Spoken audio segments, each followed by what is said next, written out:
Faced with a pandemic that is sweeping the world, countries around the world have responded in their own ways, turning things around, fast and slow. But that does not include the United States. Because of the U.S. government's decisions, the situation in the U.S. is becoming increasingly difficult to recover.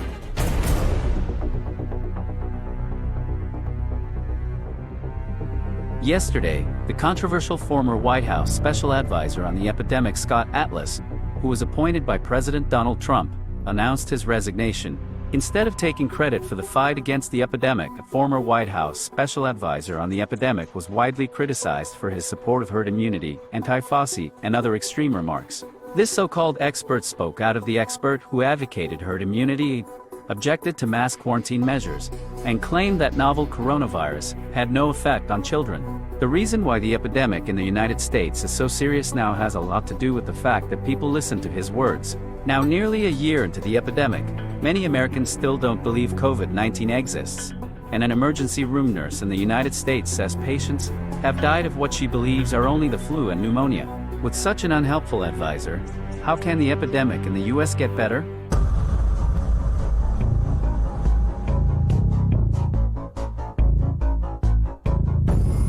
In the case of COVID-19, strict control of movement of people is the most essential preventive measure. But what is striking is that the United States, by far the country with the most people infected, allowed free travel during Thanksgiving. Beneath the surface of freedom lies ignorance and dangerous indulgence. It was like suicide. The consequences soon came.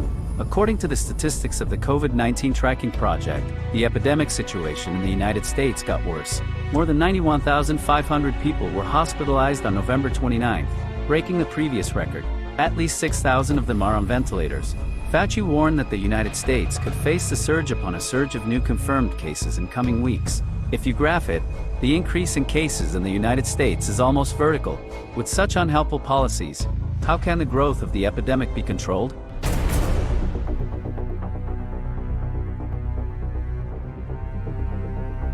America's health system, which is the backbone of its citizens' healthy lives, is a national burden.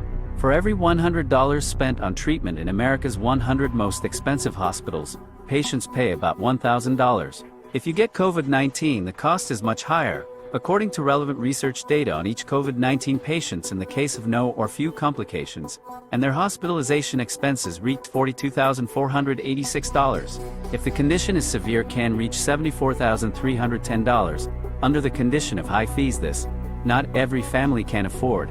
And 68% of people said if I got accidentally COVID-19, will first consider their health insurance to pay how much, and then make a decision whether to go to a doctor.